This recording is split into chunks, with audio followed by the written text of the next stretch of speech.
Hello tout le monde, j'espère que vous allez bien. Je suis très contente de vous retrouver pour un petit vlog puisque cet automne j'ai décidé de vous emmener avec moi tout au long du Pumpkin Autumn Challenge.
On est lundi 8 septembre, ça fait donc déjà une semaine que le challenge a commencé.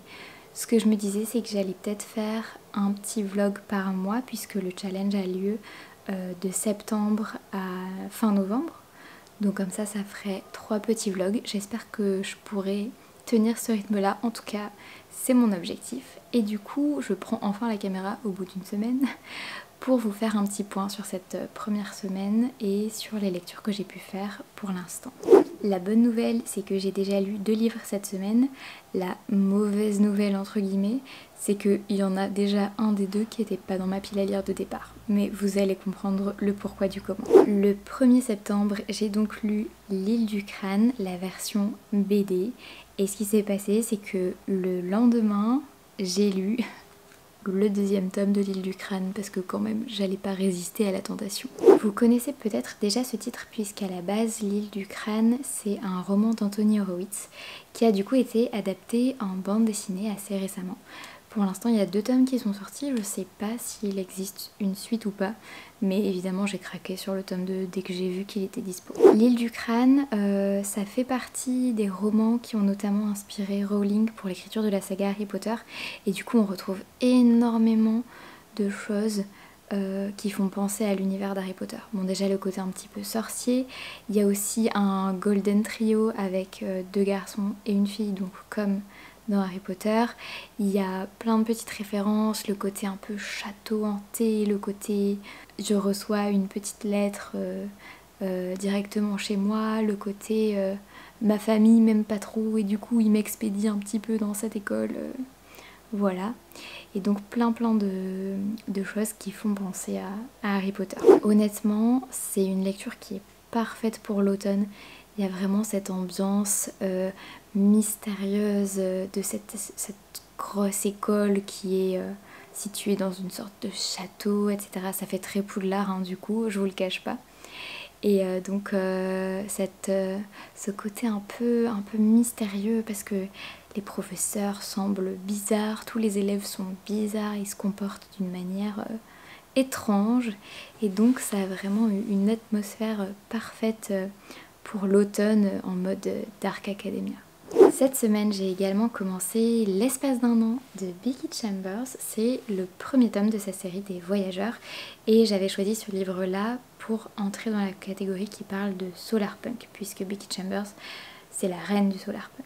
De cette autrice, j'avais déjà lu la duologie Histoire de moines et de robots que j'avais adoré et j'espère adhérer tout autant à l'univers de L'espace d'un an. J'en suis environ à la 100e page et pour le moment on suit le personnage de Rosemary qui est une humaine qui a décidé de quitter sa vie un petit peu privilégiée parce qu'elle est issue d'une famille humaine assez riche, si j'ai bien compris, pour s'exiler sur un vaisseau spatial qui s'appelle le Voyageur, je crois. J'ai un doute. C'est pas comme si j'étais en train de lire le bouquin, hein. Vraiment j'ai plus de cerveau, il faut que je dorme la nuit. Donc elle s'exile sur ce vaisseau spatial où elle va devenir greffière, et ce vaisseau spatial a pour mission de creuser des trous dans l'univers dans l'objectif de faire des voies de transport, de marchandises, de choses comme ça, un peu comme des routes en fait. Sauf que pour faire des routes dans l'univers il faut créer des trous de verre, si j'ai bien compris. Et du coup, cette Rosemary va découvrir tout l'équipage du vaisseau spatial dans lequel elle vient d'atterrir, avec un petit peu tous les caractères et tous les tempéraments différents. Et ce qu'il faut savoir, c'est que c'est un équipage interespèces, puisque les humains ne sont pas les seuls à peupler l'univers, il y a aussi d'autres personnages hauts en couleur. Et donc, ça permet un petit peu de voir différents personnages, différentes espèces évoluer à bord de ce vaisseau. Pour le moment ça me plaît bien et j'espère qu'on va pouvoir continuer tranquillement cette lecture. En tout cas j'accroche assez bien, c'est-à-dire que le soir je suis en mode bon, qu'est-ce que je fais? Est-ce que je joue à la Switch? Est-ce que je regarde Gilmore Girls? Ou est-ce que je lis pour le pumpkin? Et en ce moment le soir la réponse c'est lecture, alors que croyez-le ou non, le soir je suis crevée et c'est un peu mon seul moment de pause de la journée, puisque si vous n'êtes pas au courant, je m'occupe de mon petit bout qui est encore un bébé et qui forcément demande beaucoup d'énergie, ce qui est tout à fait normal. Et donc d'habitude le soir je m'effondre devant Netflix et je dors juste après. Et là je suis motivée pour bouquiner, donc c'est une bonne nouvelle. Outre la lecture, j'ai fait un petit réaménagement de notre appart ce week-end et croyez-moi, il y en avait énormément besoin. En fait, on vit dans un 3 pièces, on a notre chambre, la chambre de notre fils et le salon qui était de base un salon salle à manger cuisine qui s'est transformé en salon salle à manger cuisine bureau, puisqu'avant on avait un bureau et qui est devenu la chambre de notre fils. Et à tout ça s'est ajouté récemment le côté un petit peu salle de jeu, puisqu'on a rajouté un parc, parce que le petit bout commence à faire du 4 pattes et à s'échapper de partout, donc on a dit on va mettre un parc pour sécuriser. Mais comment vous dire que dans le petit espace qu'on a, c'était hyper galère de se déplacer, il fallait marcher en crabe pour passer entre le meuble télé et le parc, entre le parc et le canapé, tout ça. Enfin bref, c'était la galère. Donc on a tout réorganisé. Et en fait, on s'est dit, bon, on lâche l'affaire, on va oublier le côté salon du salon. On a mis la télé dans la chambre. Canapé, ciao. Table basse, ciao. Parce que vraiment, elle était dans un état laissé tomber. Ça faisait 10 000 ans qu'on l'avait, elle tenait même plus debout, le truc. Et dans le salon, salle de jeu, bureau, salle à manger, on n'a plus que la bibliothèque, le parc qui est là, vous le voyez pas mais vous le verrez dans les images, le bureau, l'îlot central pour manger, pour cuisiner et le côté cuisine. Mais cela dit, on respire vachement mieux, on n'a plus besoin de marcher en crabe et ça fait du bien.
Coucou tout le monde, on est lundi 15 septembre et je passe une petite tête par ici juste pour vous faire un update de la semaine qui vient de s'écouler. Pas beaucoup de nouveautés côté lecture, je poursuis mon avancée dans l'espace d'un an de Becky Chambers. J'en suis à la page 275, pas loin de la moitié du bouquin puisqu'il fait je crois 600 pages, donc quand j'en serai à 300 on y sera presque et on est vraiment pas loin. Je commence à bien m'attacher au personnage, j'aime beaucoup le panel de tous ces différents caractères, tempéraments, j'aime bien le fait qu'il y ait différentes espèces et pas seulement des humains, plein d'aliens différents. Et je trouve que c'est hyper pertinent dans le sens où il porte un regard sur la société humaine, les codes sociaux, etc. Et il les questionne et c'est amené de manière assez amusante, avec plein d'humour et tout. Et donc c'est plutôt bien fait. Et en même temps, au plus on avance dans l'histoire, au plus il y a de l'action, un petit côté aventure, etc. Et du coup, pour l'instant, ça me plaît bien. Et sinon, hier, j'ai pris le temps de lire le 3e tome de la bande dessinée Lightfall de Tim Probert. Je vous en ai déjà parlé dans d'autres vidéos, il me semble.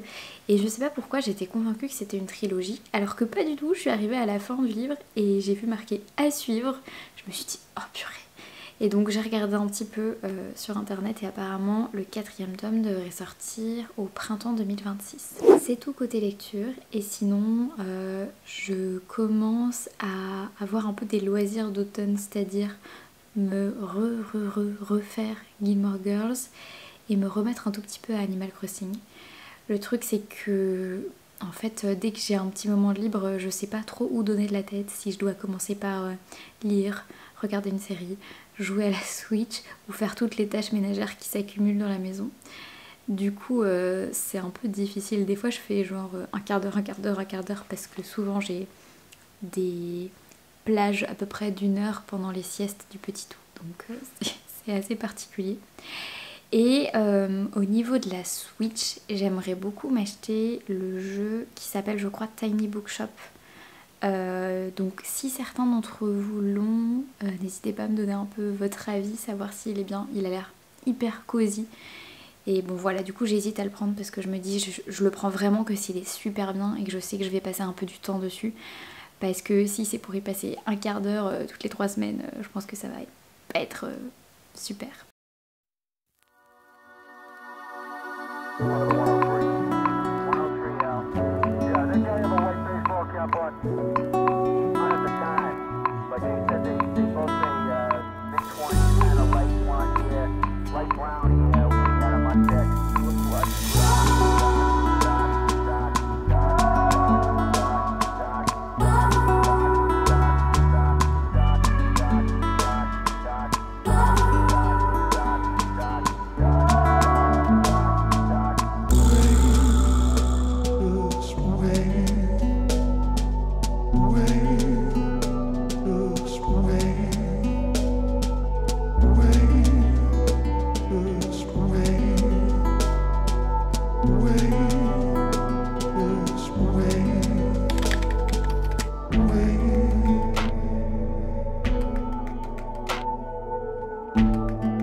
Hello tout le monde, on est jeudi 25 septembre et je voulais profiter des quelques minutes que j'ai devant moi actuellement pour vous présenter un petit peu les livres que j'ai empruntés à la bibliothèque parce que la semaine dernière je suis passée en médiathèque et évidemment j'ai craqué. De mon côté j'ai craqué sur pas mal de graphiques parce que je suis venue à bout de tous les graphiques ou presque que je voulais lire pendant mon pumpkin et du coup il me fallait une petite réserve parce que je sais pas vous mais personnellement j'aime bien entre chaque roman ou au milieu de certains romans selon la longueur des romans que je lis, me caler un petit graphique pour respirer un petit peu. Du coup ces livres-là ne sont pas dans mon Pumpkin Autumn Challenge mais je pense quand même les lire cet automne. Peut-être que ça vous intéressera cela dit parce qu'il y a une petite vibe sorcière, magie, etc. qui devrait vous inspirer. On commence avec une petite bande dessinée qui s'appelle Le Grimoire d'Elphie que j'ai vu passer de nombreuses fois sur les réseaux et qui me tente énormément. Si j'ai bien compris, c'est l'histoire de plusieurs sœurs qui tiennent une sorte de bibliobus, librairie ambulante et un jour Elphie du coup découvre qu'elle a hérité de pouvoirs de sorcière. Donc j'ai hâte d'en savoir un peu plus. J'aime beaucoup le dessin et j'adore la vibe librairie slash sorcière, donc j'espère que ça va me plaire. Ensuite je suis tombée sur un petit manga que je connaissais pas du tout, dont j'avais jamais entendu parler, qui s'appelle Secrets of Magical Stones. C'est l'histoire de Mara qui veut devenir chasseuse de pierres précieuses puisqu'elle habite dans un endroit, elle vit dans un monde régi par l'énergie des pierres précieuses, si j'ai bien compris.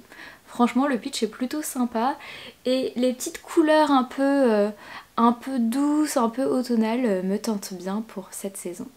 Ensuite j'ai jeté mon dévolu sur Ookie que j'ai vu passer un petit peu partout aussi, l'histoire de deux jumeaux qui ratent le bus pour l'école de magie, ce qui va les entraîner dans une aventure rocambolesque de ce que j'ai compris. Ça a l'air plein de rebondissements et de péripéties. Le dessin a l'air chouette aussi, assez doux et voilà, dans un style que j'aime bien, donc j'espère que ça me plaira. Et enfin, je me suis dit que je ne pouvais pas passer à côté de La Petite Faiseuse de livres, l'histoire d'une étudiante fan de bouquins qui meurt, je crois, écrasée par des bibliothèques. C'est vraiment tragique comme fin, la pauvre. Et elle est réincarnée dans le corps d'une petite fille dans un monde dans lequel les livres n'existent pas, si j'ai bien compris. Et donc, il me semble qu'elle va les inventer. Il me reste encore un tout petit peu de temps, j'en profite donc pour vous présenter les livres que j'ai empruntés pour mon petit bout. Ça fait peut-être un petit peu tâche dans une vidéo spéciale Pumpkin Autumn Challenge et tout ça, mais lui aussi a le droit de lire et comment vous dire qu'avec une maman bibliothécaire, il est servi. Vous me direz si ça vous intéresse que je vous montre un petit peu les livres que je lis au petit bout, et si c'est le cas, sachez que j'ai déjà fait une vidéo spéciale pour les livres pour les bébés de 0 à 3 mois et avec un concept de vidéo qui s'appelle la Baby Bibliothèque. Ouais, je sais, c'est moi qui ai trouvé le jeu de mots, il est peut-être un peu nul, mais au moins vous voyez le concept. Et du coup, voilà, si ça vous plaît, peut-être que je ferai d'autres vidéos dans ce style-là pour parler un peu plus des lectures de bébés. J'ai emprunté à mon loulou 2 livres de Benji Davis. C'est un auteur que j'aime beaucoup, il fait des histoires très touchantes et il a vraiment un dessin et des couleurs que je trouve magnifiques. Ici c'est L'Enfant et la Baleine qui est certainement son album le plus connu, l'histoire du petit Noé qui est un petit peu tout seul parce que son père part toute la journée à la pêche et il trouve sur le rivage une baleine échouée qui va lui tenir compagnie. Le deuxième album de Benji Davis s'appelle L'Enfant et Grand-mère, toujours les aventures du petit Noé qui va passer les vacances chez sa mamie. C'est toujours aussi beau au niveau du dessin, au niveau des couleurs et c'est tout mignon puisque ça raconte le lien entre un petit-fils et sa grand-mère et l'histoire aussi d'oiseaux que l'on va sauver. Je ne vous en dis pas plus mais c'est tout mignon, tout beau. Ensuite il faut savoir qu'on a 2 chats à la maison et que le petit bout est trop fan de ces chats. Du coup à la bibliothèque je lui ai trouvé 2 albums sur les chats et évidemment il adore. Il est particulièrement fan de Moi Milton qui est un livre en noir et blanc et qui raconte l'histoire de Milton évidemment. Je suis pas giga fan du dessin mais le petit bout a l'air d'adorer donc tant que ça lui plaît c'est bon. Et ensuite petit coup de cœur personnel pour le chat qui aimait le jaune qui est vraiment très poétique avec un très joli dessin, avec des contrastes et des couleurs très simples, jaune et bleu, le chat est bleu, le décor est jaune, vous avez compris le concept. Et c'est vraiment un dessin qui est très joli et une plume qui est très poétique, donc c'est super pour les petits bouts. Et enfin, dernier emprunt pour le loulou, enfin un livre automnal. Il s'agit de Regarde dans la forêt chez Petit Nathan. Et c'est tout mignon et c'est chouette parce que tout est en relief avec vraiment des couleurs automnales. Il y a du doré, il y a de l'argenté, il y a du orange, du jaune, du rouge. Et les arbres, la forêt, tout ça sont en relief. Et du coup, il peut, avec ses petites mains, s'approprier le livre et ça fait un véritable éveil sensoriel. Donc c'est chouette puisque ça permet de partager un moment lecture et un moment de découverte avec lui. Et voilà, c'est tout pour cette petite parenthèse de lecture jeunesse. Je vous retrouve très bientôt pour vous parler de mes lectures en cours. A plus tard!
Coucou, on est mardi 30 septembre, c'est donc le dernier jour de ce vlog. Du coup je passe une petite tête par ici pour vous faire un dernier point avant de clore cette vidéo. Je me rends compte que je vous ai pas parlé d'une lecture que j'ai faite ce mois-ci qui s'appelle Distress de Totem.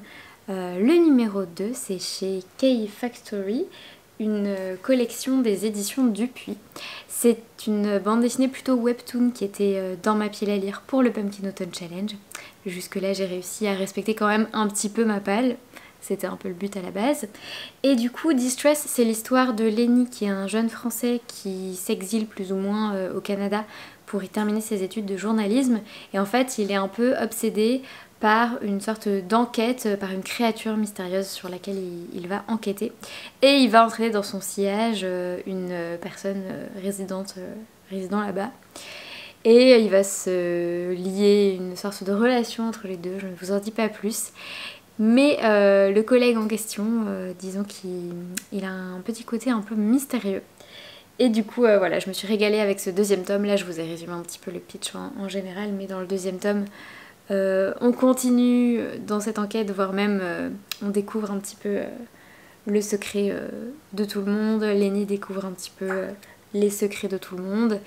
Et du coup, il y a un petit moment à la fin, un peu cliffhanger, où on se dit « Ah, il va y avoir une suite, il va y avoir un autre personnage qui va entrer en jeu. » Et du coup, ça donne vachement envie de lire la suite. Donc chouette lecture et voilà, il me tarde de lire le troisième tome. Je vous ai bassiné pendant tout le mois de septembre avec l'espace d'un an, le premier tome des Voyageurs de Becky Chambers. Je l'ai terminé et franchement c'est 5 étoiles, vraiment un coup de cœur. J'ai trop hâte de lire le tome 2. Si vous connaissez pas, franchement allez-y, foncez. Et chose que je ne pensais pas possible depuis le temps qu'il était dans ma pile à lire, et pourtant j'ai enfin attaqué l'Ikabog de J.K. Rowling. Donc pour vous donner une petite idée, il est dans ma pile à lire, dans mes bibliothèques depuis sa sortie. Donc je crois qu'il est sorti en 2020, ça fait 5 ans. Ça fait 5 ans qu'il faut que je le lise. À chaque Pumpkin Autumn Challenge, je le remets dans ma palle. Et j'arrive jamais à l'en sortir. Et là, enfin, j'ai commencé. J'en suis à 115 pages. Il y en a à peu près 300. Donc on est en très bonne voie. Pour le moment, l'histoire de l'Ikabog, c'est l'histoire du royaume de Cornucopia dans lequel vit un roi qui se fait appeler Fred sans effroi.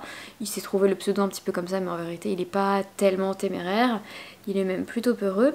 Il est entouré de ses 2 meilleurs amis, entre guillemets, qui sont des mauvais conseillers qui ne veulent que leur propre bien-être et pas du tout celui du roi, et qui vont un peu le pousser à faire des bêtises. Et donc dans ce royaume de Cornucopia, il y a une légende selon laquelle tout au nord, au niveau des marécages, se trouve... Ça c'est les roulés à la cannelle qui viennent de terminer de cuire. Donc dans les marécages se trouve une créature monstrueuse qui s'appelle l'Ikabog.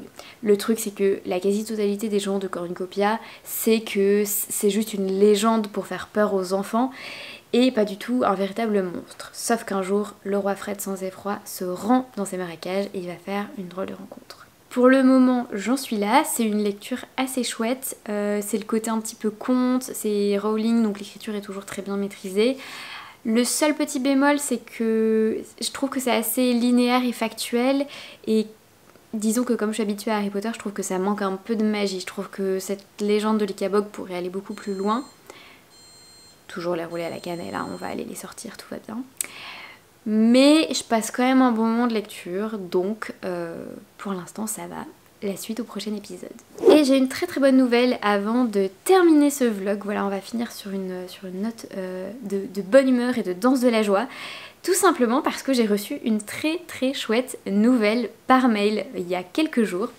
En fait, je n'ai pas pu résister à la tentation de candidater pour devenir partenaire des éditions Nami et j'ai eu la très bonne surprise d'être sélectionnée pour être partenaire de ces éditions. Donc vous allez certainement voir plein de livres des éditions Nami passer dans mes prochaines reviews, dans mes prochaines chroniques littéraires, que ce soit ici ou sur Instagram. J'ai super hâte de découvrir leur future parution. Je suis honorée d'être partenaire des éditions Nami. En plus, ça c'est le petit truc un peu... C'est le petit plus. On a la mascotte à la maison. Comment vous dire, j'ai connu les éditions Nami au moment où ils se sont lancés. Et peu de temps auparavant, environ 1 an auparavant, on a adopté un chat. Et je vous le donne en mille, mon chat s'appelle Nami. Voilà, donc c'est notre mascotte. C'est tout. Voilà, j'ai décidé que j'allais faire les chroniques avec elle à chaque fois que je parlerai des livres des éditions Nami à partir de maintenant. C'est bon pour vous? Du coup, j'espère que ce vlog vous a plu. Je vous donne rendez-vous le mois prochain pour le vlog du mois d'octobre. Demain, je reprends le travail, donc à mon avis, ça va être un peu chaud patate de filmer, de bosser, de s'occuper du petit, mais on va essayer quand même de faire tout ça à la fois et j'espère que je pourrai aussi vous sortir un chouette vlog au mois d'octobre. Si vous participez au Pumpkin Autumn Challenge, je vous souhaite un très bon challenge et quoi qu'il arrive, passez un bel automne et faites de belles lectures. À bientôt. Ciao.